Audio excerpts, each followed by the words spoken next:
Hello बच्चों, video के इस भाग में हम लोग कक्षा 8 के कोई दिन अशुभ नहीं चैप्टर के आगे के भाग का अध्ययन करेंगे।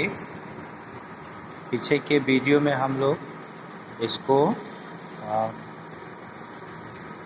पढ़ चुके हैं यहाँ तक, तो आगे के भाग को हम पढ़ेंगे।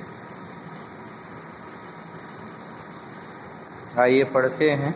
देखिए, सबमरीन जहाजी कारखाने के बाड़े में एक तरफ समुद्र के किनारे पड़ी थी। तो सबमरीन का यानी जलमग्न नौका, यानी पानी के नीचे अंदर चलने वाली जो जहाज है उसे सबमरीन कहा जाता है। जहाजी कारखाने के बाड़े में एक तरफ समुद्र के किनारे पड़ी थी। यह सबमरीन जहाजी बेड़े से निकाली जा चुकी थी, बेकार थी और इसको नीलाम किया जाना था। लोहा लंगर, काठ कबाड़ और 6-6 इंच ऊपर निकलती हुई ढीवरी कीलें कबाड़ी के काम की तो हो सकती थी, परंतु समुद्र में डूबकर मीलों रास्ता टटोलती हुई तुर्की के ड्रेडनॉट के पास पहुंचकर उसका विध्वंस करना तो इसकी जन्मपत्री में लिखा मालूम नहीं होता था। यानी जो जहाज था, जिस जहाज को उस सेना प्रमुख ने ब्राउन को दिखाया, उसको देख कर के यही लग रहा था वो तो एकदम जर्जर जहाज थी। उसमें लोहा लंगर, काठ कबाड़, 6-6 इंच ऊपर कील निकली हुई थी और उससे समुद्र में डूबकर मीलों दूरी तय करना बहुत कठिन प्रतीत होता था, कठिन मालूम होता था।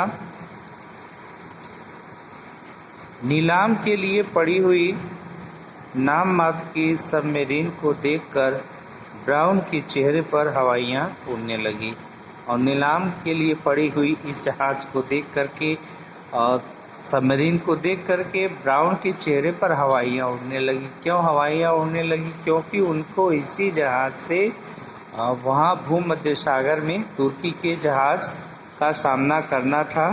तुर्की का जो ड्रेडनॉट था, ड्रेडनॉट जहाज जो भूमध्य सागर में तबाही मचाए हुई थी, उसका सामना करना था उनको। केवल यही एक सबमरीन हमारे पास है, चर्चिल ने कहा। चर्चिल जो सेना प्रमुख थी, उन्होंने कहा कि बस यही सबमरीन हमारे पास है।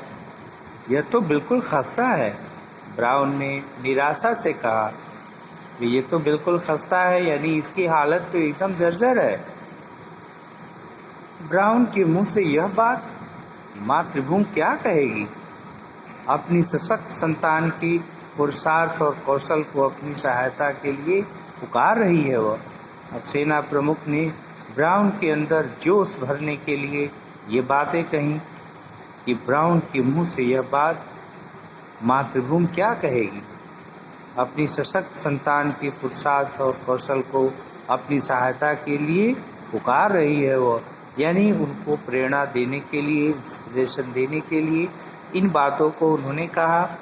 ब्राउन को फुरेरू पर फुरेरू आई। भाई ब्राउन को भाई झटके पे झटका लगा। धीमे परंतु दृढ़ स्वर में बोला, धीमी आवाज में परंतु दृढ़ स्वर में बोला, मातृभूमि की आज्ञा का पालन करूंगा। इसी नौका से तुर्की ड्रेडनॉट का विध्वंस किया जाएगा। चर्चिल इन बातों को सुन करके हर्षमग्न हो गया, यानी प्रसन्नता में डूब गया। बोला, इस नौका की जितनी और जैसी मरम्मत हो सकती है तुरंत करवाता हूँ। और प्रसन्न होकर के बोला, चलो ठीक है, इस नौका की जितनी भी जल्दी हो सकती है और जितनी मरम्मत हो सकती है मैं करवाऊँगा। ब्राउन घर चला आया। बच्चों ने कहा, दादा कहानी सुनाओ ना। हाँ हाँ ज़रूर। और ब्राउन बच्चों का मन बहलाने लगा। कुछ ही दिन पूर्व चर्चिल का तार आया। 13 दिसंबर शुक्रवार के दिन कूच करना है। साथियों का चुनाव इसके पहले कर लो। यानी फिर तार आया चर्चिल का कि 13 दिसंबर शुक्रवार के दिन कूच करना है, यहाँ से जाना है, साथियों का चुनाव कर लो इसके पहले।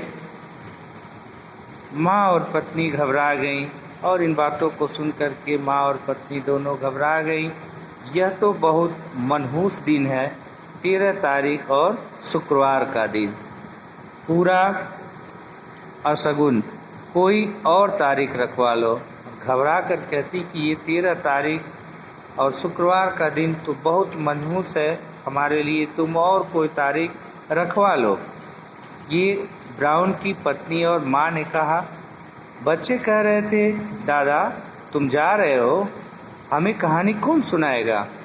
और बच्चों के ये सेंटेंस थे, वाक्य, कि दादा तुम जा रहे हो, हमें कहानी कौन सुनाएगा। अब ब्राउन जानता था कि लौटना शायद असंभव है, जल समाधि ही भाग्य में बधा है, और वह मन ही मन सोच रहा था कि लौटना तो अब असंभव ही है, शायद हमारे भाग्य में जल समाधि ही लिखा है।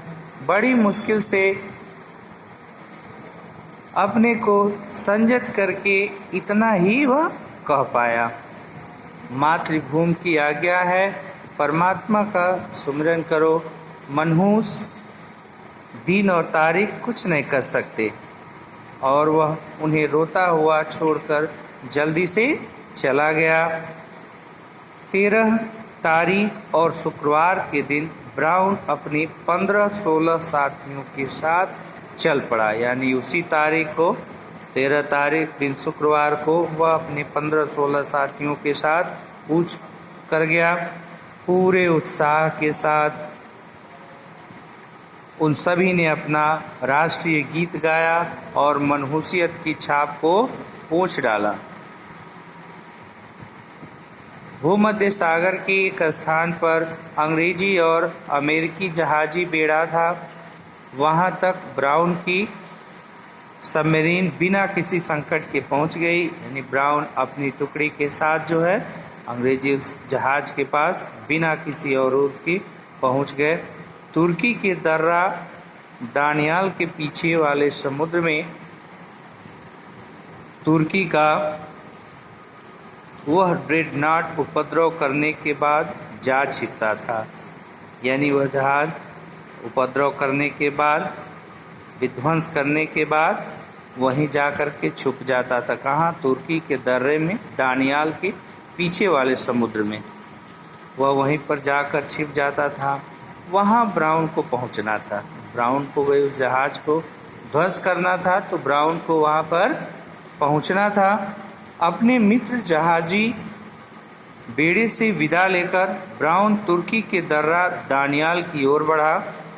कुछ दूर तक वह समुद्र के ऊपर गया। जब देखा कि परिस्थिति निरापद नहीं है, तब नौका पानी के नीचे कर ली। यानी परिस्थिति जो है वो शांत नहीं है, तब वह नौका को पानी के नीचे कर लिया। यानी सबमरीन जो है वो पानी के ऊपर भी और नीचे भी दोनों में चलते हैं, पानी के ऊपर भी चलते हैं और पानी के नीचे भी, अंदर भी। और एक दिन वह दर्रा दानियाल के मुहाने पर पहुंच गया। यहाँ समुद्र कम गहरा था, बीच में जलमग्न पहाड़ियाँ थीं, जिनकी चोटियों पर पानी 25-50 फीट तक की गहराई का ही था। यानी पानी की गहराई कम थी और पहाड़ियाँ, चोटियों पर मात्र 25 से 50 फीट तक की गहराई ही थी। उनकी गहराई में होकर गए कि सबमरीन पकड़ी गई।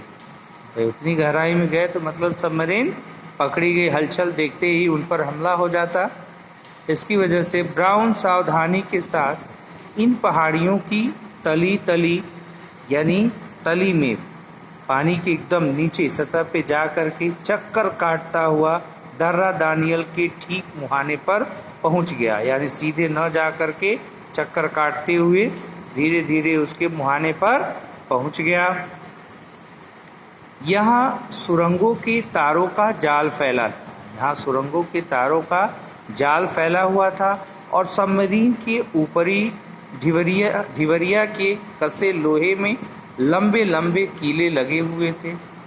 एक तार में भी सबमरीन फंसी की सुरंग फटी, यानी सब में बारूद बिछे हुए थे और तार में जैसे ही सबमरीन फंसती कि वहाँ विस्फोट हो जाता और सबमरीन तथा उसमें बैठे चालकों के टुकड़े टुकड़े उड़ जाते। सबमरीन अत्यंत सावधानी के साथ चलाई जाने लगी, यानी अब और भी सावधानी बरते जाने लगी। जैसे कि उन्होंने देखा कि यहाँ पर सुरंग की तारें यहाँ पर बिछी हुई हैं, फूंक फूंक कर कदम रख रही हूँ, फिर भी एक कील सुरंग के किसी तार से जा उलझी। इतनी सावधानी से चलने के बाद भी कोई कील उस जहाज की सुरंग के तार से जा उलझी, यानी उस कील में तार जा कर के फंस गई। सबमरीन एक क्षण के भीतर जहाँ की तहाँ रोक ली और उसी क्षण वह सबमरीन वहाँ पर रुक गई। सुरंग की तार से कील को सुलझाकर सबमरीन कछुए की गति से धीरे धीरे आगे बढ़ी। नौका दर्रा दानियाल के भीतर घुसी। दर्रा दानियाल का जो दर्रा था वहाँ पर घुसी, दानियाल नामक दर्रे में। दर्रा संकरा है यानी दर्रा पतला है, उसके पीछे समुद्र। नौका ने दर्रा पार कर लिया और समुद्र में पहुंच गई। ब्राउन और उसके साथी आनंद मग्न थे। ब्राउन ने कहा, बस अब ड्रेडनॉट का पता लगाना है। कुस्तुनतुनिया कॉन्स्टेंटिनोपल निकट ही है, उसी के बंदरगाह में कहीं होगा। यानी कुस्तुनतुनिया बंदरगाह है, उसी के बंदरगाह में कहीं होगा, पता लगाओ। मातृभूमि की जय, इस प्रकार का उद्घोष हुआ। उन सभी ने उत्साह के साथ जयकार किया। जिस इंजीनियर के हाथ में दूरबीन थी उसने पता लगाकर बताया, यहाँ से मील सवा मील की दूरी पर ही है हमारा सौभाग्य, यानी उनका सौभाग्य। ये सभी जो है उस टीम में रिटायर्ड थे, पेंशनर थे और मातृभूमि पर संकट था और इसके लिए वह फिर सेवा के लिए तत्पर होकर के वहाँ पहुँचे थे और उनका बस एक ही लक्ष्य था कि किसी तरीके से जो तुर्की का ड्रेडनॉट है उसको विध्वंस कर दिया जाए।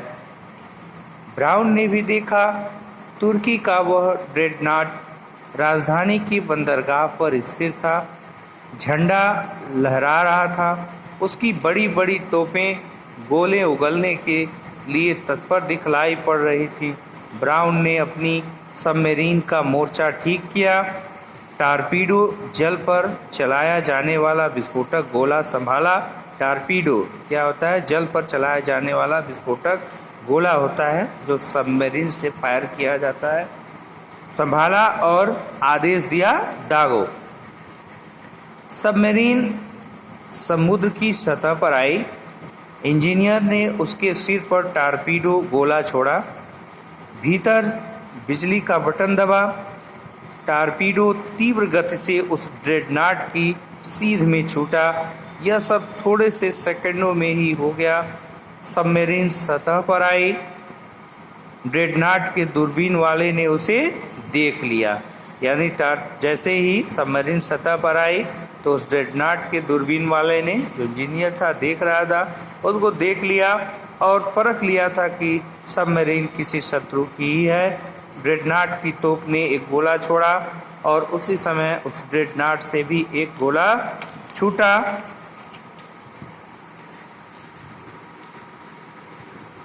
परंतु ब्राउन की सबमरीन अपना टारपीडो छोड़कर जलमग्न हो चुकी थी। वहां से छूटा कि उससे पहले ब्राउन की जो सबमरीन थी अपना टारपीडो दाग कर जलमग्न हो चुकी थी, यानी जल में डूब चुकी थी। ड्रेडनॉट की तोप का वार खाली गया। उधर ब्राउन का टारपीडो ड्रेडनॉट की छाती पर जा पड़ा। भयानक विस्फोट हुआ। बड़े जोर से धाएं और बहुत धुआं तथा आग की लपटें, फिर कई धमाके हुए। कुछ मिनट बाद ब्राउन ने अपनी सबमरीन में से दूरबीन द्वारा देखा कि तुर्की के उस ड्रेडनॉट का नामो निशान तक नहीं बचा था।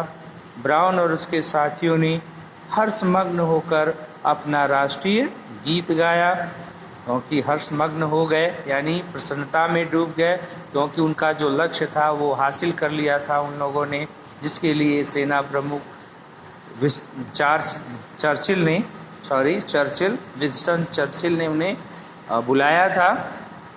तो उनका लक्ष्य पूरा हुआ। सब ड्रेडनॉट को नष्ट करने के प्रयास में यदि मारे जाते तो कुछ चिंता न थी, परंतु अब उन सभी को अपने प्राण बचाने के लिए यहाँ से भागने की चिंता हुई। ब्राउन की सहायक नायक ने कहा, यहाँ से तुरंत चल देना चाहिए। ब्राउन ने दृढ़ता के साथ प्रतिवाद किया, यानी इसका विरोध किया। कदापि नहीं, यहीं पड़े रहो। तुर्की का बेड़ा हमारी खोज इधर उधर सब जगह करेगा, केवल यहाँ नहीं करेगा, क्योंकि उसे विश्वास होगा कि हम बचने के लिए अविलंब भाग निकले होंगे। उसके साथ ही मान गए। सबमरीन वहाँ जलमग्न पड़ी रही। संसार भर के पत्रों में समाचार छपा कि तुर्की का ड्रेडनॉट नष्ट हो गया है और उसके साथ ही ब्राउन की सबमरीन भी समाप्त हो गई है। ब्राउन के घर में कोहराम मच गया। पूरा देश ब्राउन और उसके साथियों को श्रद्धांजलि भेंट करने लगा। उसकी माँ और पत्नी के आंसुओं के ऊपर बार बार यह वाक्य तैरने लगता था, 13 तारीख और शुक्रवार का दिन बहुत मनहूस है। ये कई घंटे वहीं पड़े रहने के उपरांत ब्राउन ने अपनी सबमरीन सावधानी के साथ धीरे धीरे खिसकाई और एक दिन वह अपने साथियों समेत भूमध्य सागर स्थित अमेरिकी बेड़े के सामने समुद्र तल के ऊपर बलबलाती सबमरीन लिए जा पहुंचा। हर्ष के अनेक घोषों द्वारा उन सबका स्वागत किया गया। इंग्लैंड पहुंचने पर ब्राउन को विक्टोरिया क्रॉस भेंट किया गया। घर पहुंचा तो सारे का सारा वातावरण आनंद से खिलखिलाता पाया। अब सुनाऊंगा तुम्हें कहानी। ब्राउन ने बच्चों को बार बार हृदय से लगाकर आश्वासन दिया।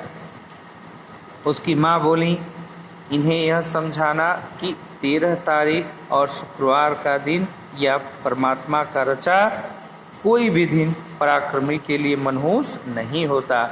यानी ये जो चैप्टर आपने पढ़ा है कि कोई भी दिन अशुभ नहीं होता, तो उसी पर आधारित ये चैप्टर था कि 13 तारीख और शुक्रवार का दिन वो अशुभ नहीं था। क्योंकि अगर इरादे मजबूत हों और हम अपने काम में तल्लीनता रखें, आलस्य का त्याग करें, तब हम अवश्य सफल होते हैं। जिस प्रकार से ब्राउन इसकी परवाह न करके 13 तारीख और शुक्रवार के दिन को मनुष्य न मानते हुए उन्होंने अपने कर्तव्य को, अपने लक्ष्य को हासिल करना चाहा और हासिल भी किया, तो हमें किसी भी दिन को कोसना नहीं चाहिए। सभी दिन परमात्मा का बनाया हुआ है और सब दिन एक समान है, इसलिए हमेशा हम अपने कार्यों में लगे रहें और अपने कर्तव्यों के प्रति ईमानदारी रखें। हम निश्चित ही सफल होंगे। सो आज के वीडियो हम यहीं समाप्त करते हैं। तो आगे के भाग को लेकर के हम फिर उपस्थित होंगे। So student, take care, bye bye.